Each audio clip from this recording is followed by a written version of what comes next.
We talked about resilience, and now we're going to talk about security in this panel session, which is coming up with the title, Supply Chain Security in the Post-COVID-19 World.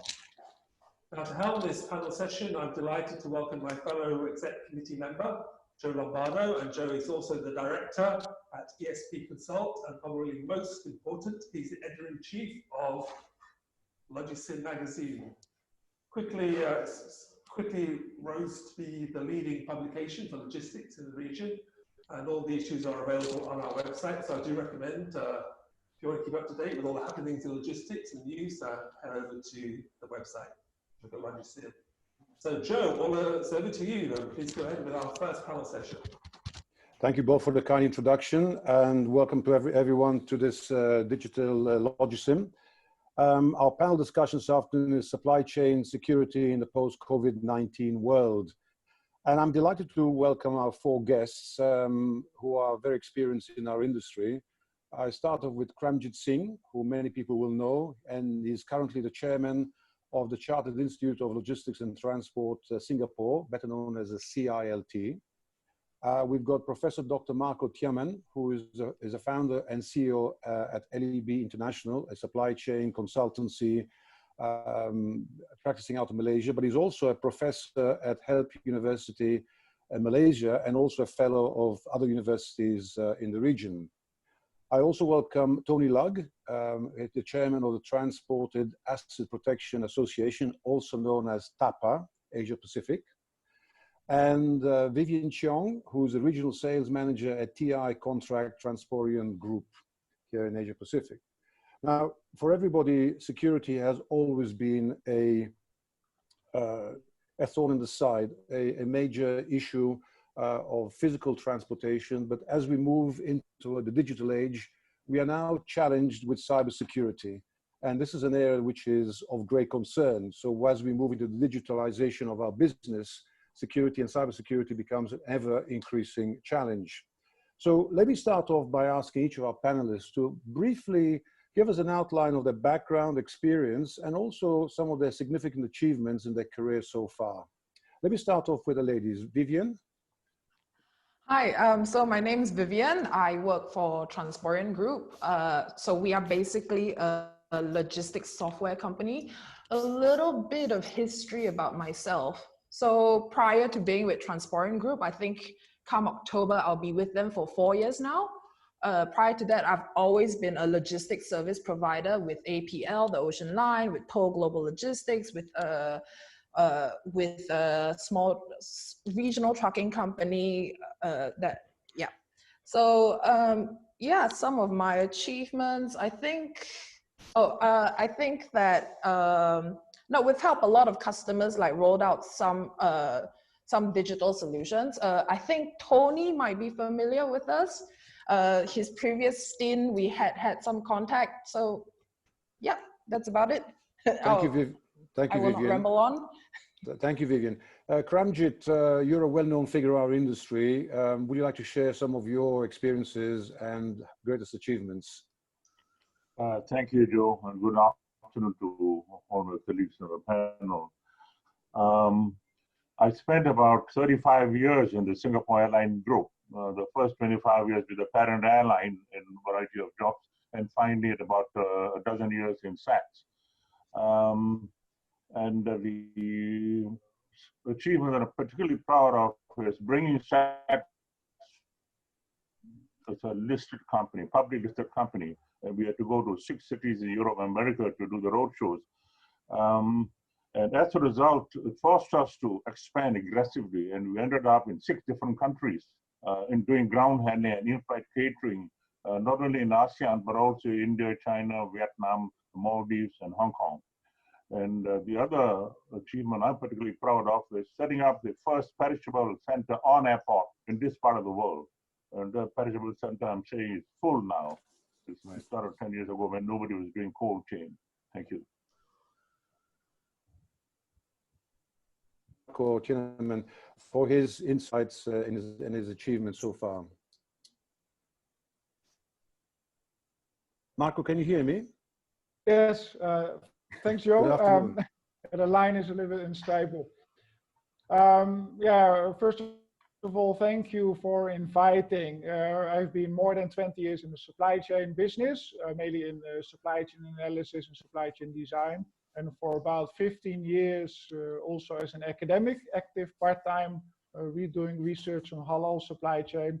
Well, various achievements. I'm currently working on my book on halal business management, which hopefully will be published by this year, which I think is an important achievement for me. Thank you very much. Okay, thanks, Marco. And Tony, your introduction. I know you're calling from Shanghai. Thanks for joining us. Please proceed. Actually, Joe, I'm lucky enough to be in Singapore. So, fantastic. Great. Yeah. Okay. Yeah. So some people would say I'm going in the right direction. I'm not sure if that's, I agree with it, but look, thank you very much for inviting me on the on this webinar. It's truly fantastic, and I see you have a great audience. So hello to everybody. So look, a very brief background about myself. I consider myself an entrepreneur, investor. So I had my own company.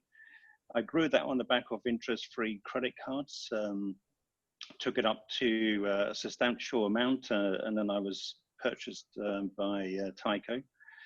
And then, look, I took on a role for TNT. I've set up some of the most complex supply chains that you could ever imagine, and designed out incidents and made them zero, free loss, shrinkage, etc. And I've done that for the Olympic Ticket Committee as well. And look, my other claim to fames are setting up some control towers, right, which goes into the digitalization. And look, my last claim to fame was doing a digitalization project. And of course, that's where I cross paths with Vivien, but no plugs for you, Vivien, today. But that's how I came into contact with Vivien.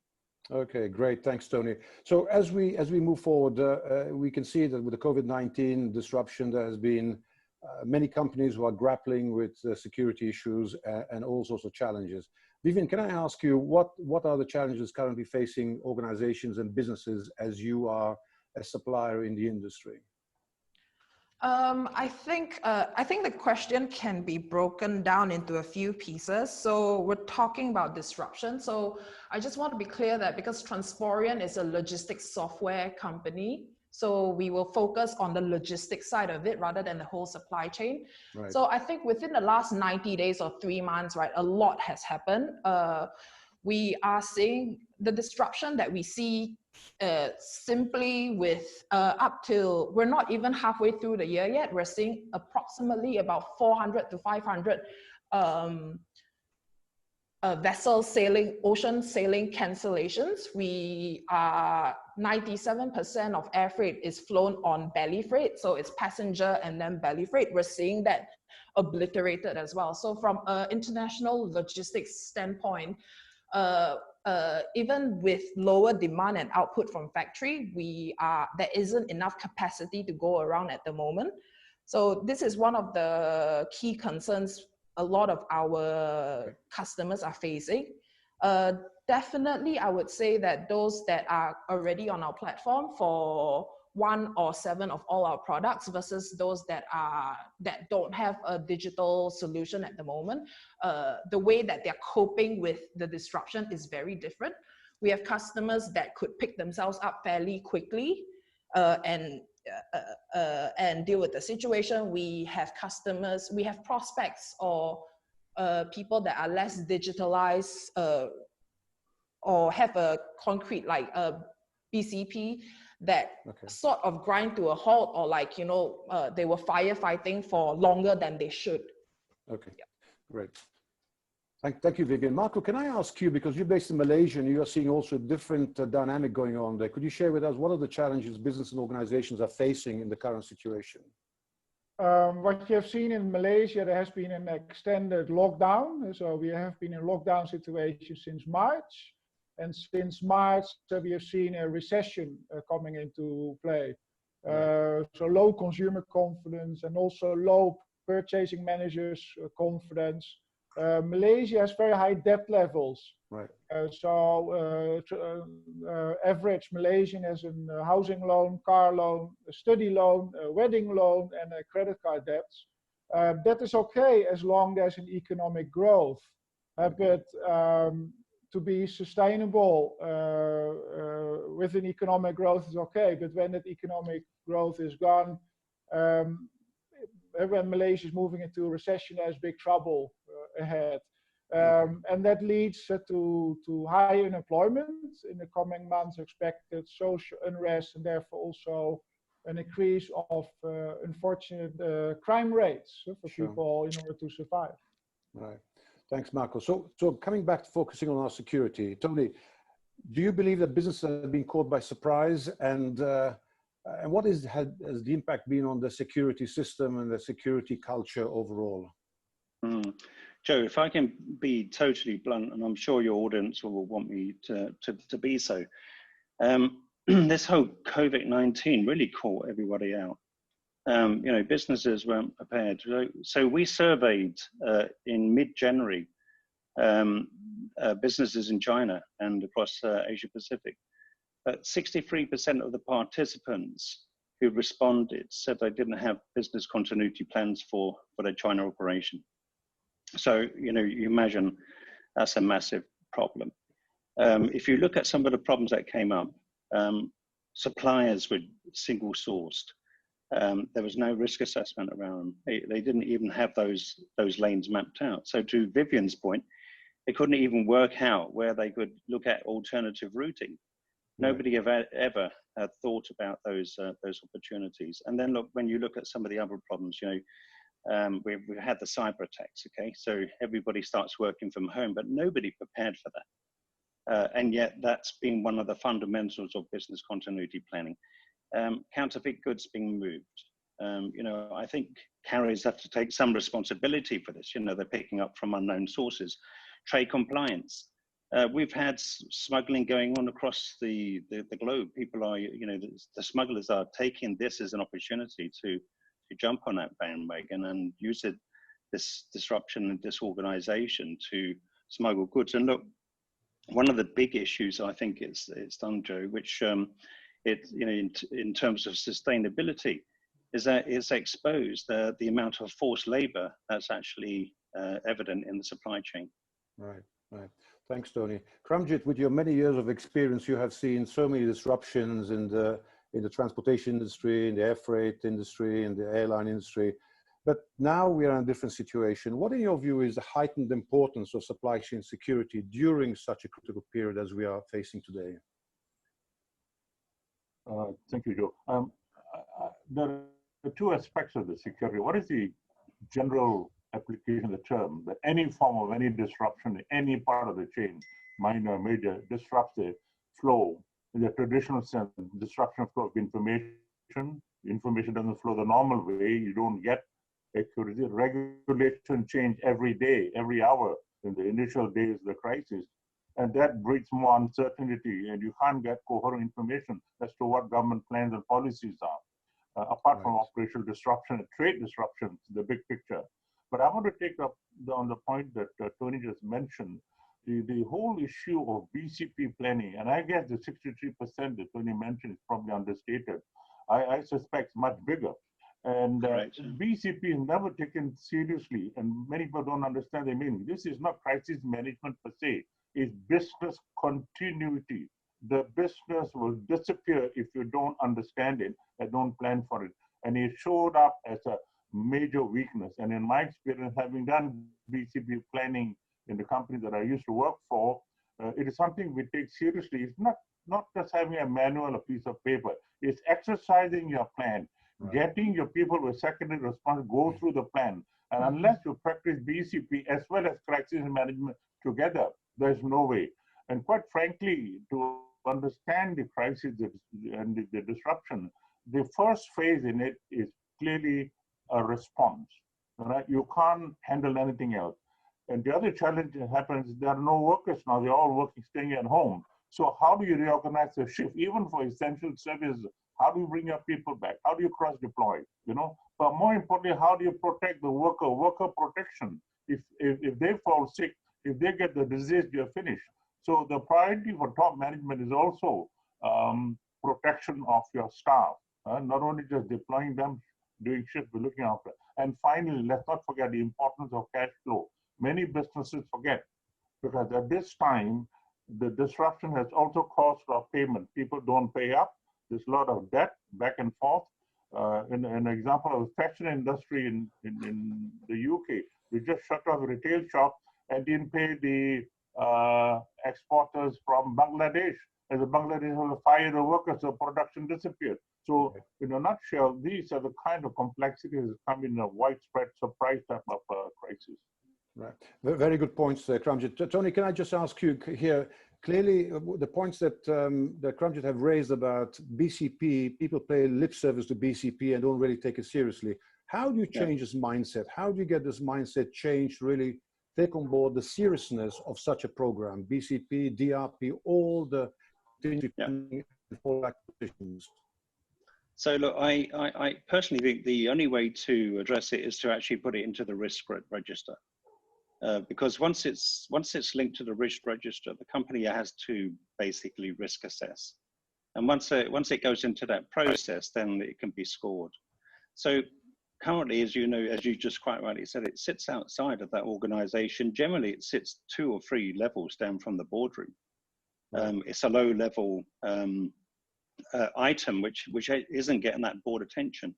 And look, in terms of cybersecurity attacks, you know, how many CEOs now are wishing that they had put that investment in, that they actually, you know, recruited those people who actually know what they're doing and they can secure the business. Because if we look at some of some of the major logistics companies and shipping companies who have been attacked, you know, in my view, it's criminal that some fundamental basics haven't been put into place. Marco, BCP is always no one's baby. It's always somebody's baby at a local level, but never the baby at a bigger level. How are companies going to become more robust coming out of this crisis in terms of considering these very critical issues? What are your suggestions in terms of changing the mindset, raising the level of awareness, bringing it up to the boardroom, and really addressing it in a much more serious way? I think the service industry has never been very good at risk management, which is different from shippers. They far more invested in risk and reputation management. The service industry not, like logistics service providers. What you see also now because of the pandemic is that you see a lot of firefighting. So the main concern is cash flow, getting through this, restructuring, and they're very careful with new investments. So also new purchase of systems, even security systems, are preferably postponed. And I think what companies need to understand that we are going through an unfortunate economic recession, and if the lockdown is extended to 6 months or beyond 6 months, for many countries this will be a depression. So meaning that you have high theft levels, high social unrest. So you have a lot of more opportunistic theft from trucks, containers, factories, and warehouses.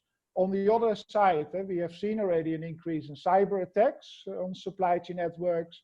And I think what is good to realize that with the boom of e-commerce, that the last mile is highly fragmented. So, and you have a lot of new kids on the block, newbies in the e-commerce business that have not invested in proper information security. And when there are gaps in information security, it also means gaps, that you create gaps in supply chain security. So I think it's important for the industry to address supply chain security as an urgent matter, in particular when you're going into a recession or depression as a country, because there's much more people that will go desperate, need to fight for their survival. So you have to protect yourself. Right. Thank you, Marco. Let me bring Vivien in on this point now. Vivien, what are the general additional awareness and special attentions we're going to pay in the supply chain security? And we're looking at sectors like food, like medical, like areas which are very vulnerable to our survival as the human race, if you like. Okay. for me, supply chain security with specifically to logistics is a bit different. Let's talk about physical security, not cyber security per se. We are seeing a lack of capacity as well as an inability to fulfill logistics services within the last 60 to 90 days because of the pandemic. We are seeing a change in how previously with freight procurement, because we have a big freight procurement platform, we also do business intelligence for the freight industry specifically. So previously we do realize that if freight buying has become really commoditized, we are moving into Q3, Q4. We are seeing, and we are doing a lot of talks with our customers who are specifically on our freight platform.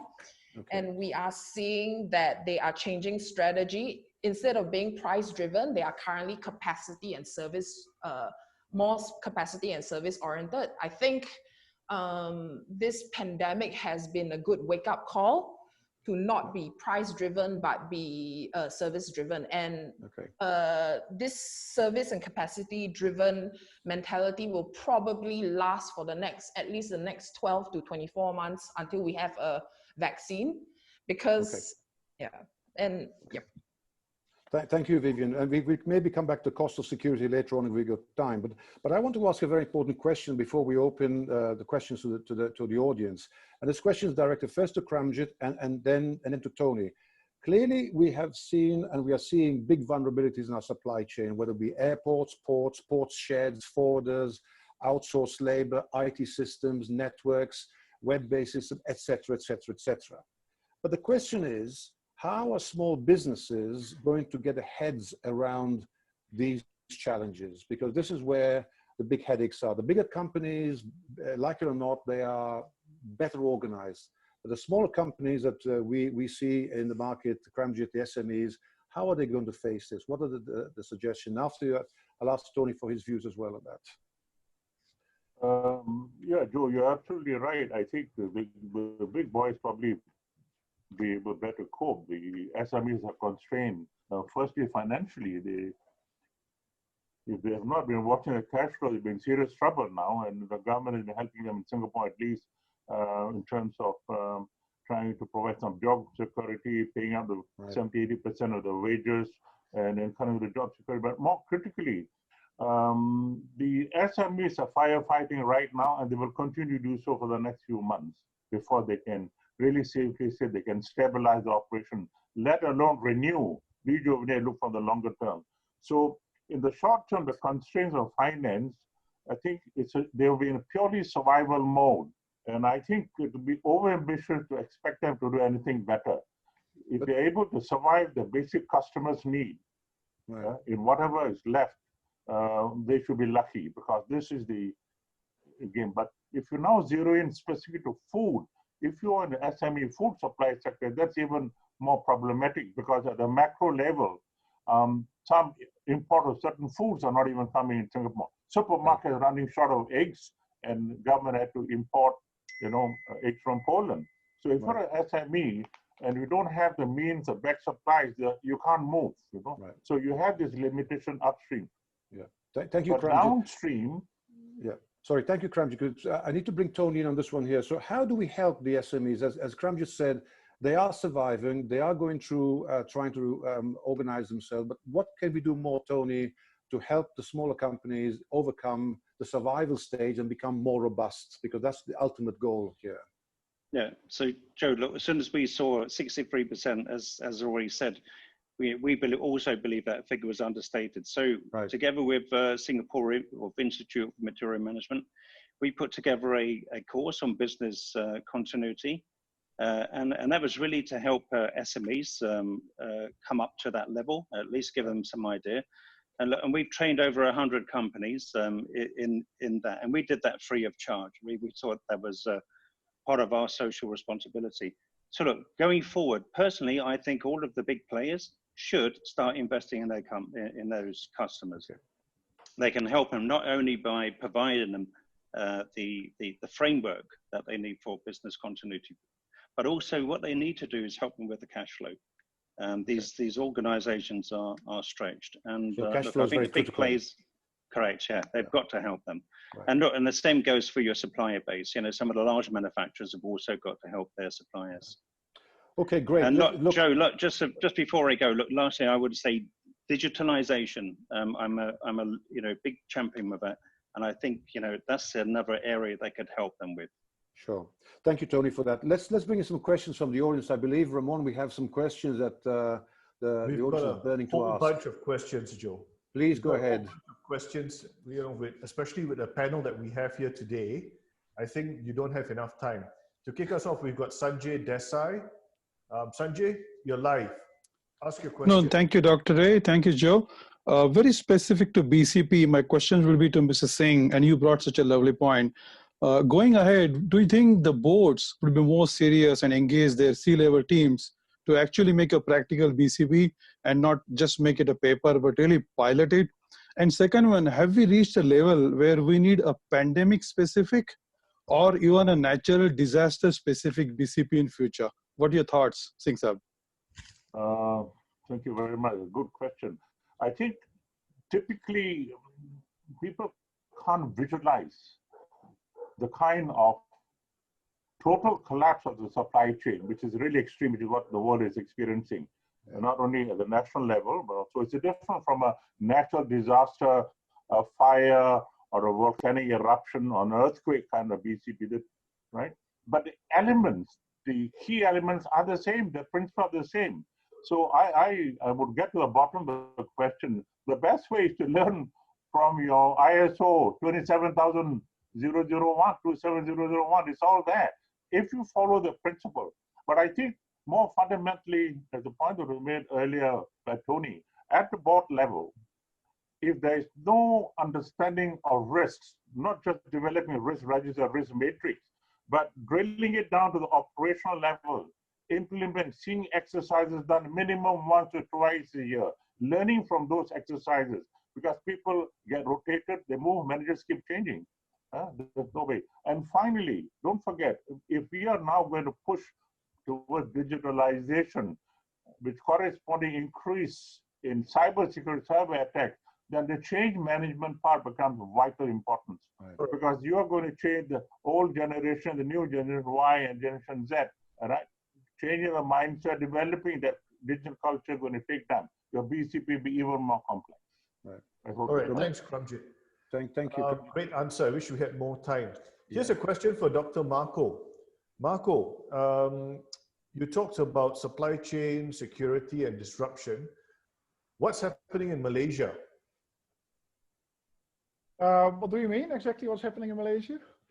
Well, the question we have is, what's happening with supply chains in Malaysia? Well, we had the lockdown, we had issues at the ports. So in terms of goods movements, I think most of them are solved. However, a lot of industries are not allowed to operate still or under a lot of restrictions. We are not allowed even we can travel to East Malaysia, but then we have to go 2 weeks in quarantine also. So we are still in a kind of lockdown situation. We are not allowed to go out. If we go out, we're not allowed to come back. So we can't do business. And that Malaysia is a developing country, and 70% of the income based on consumer spending.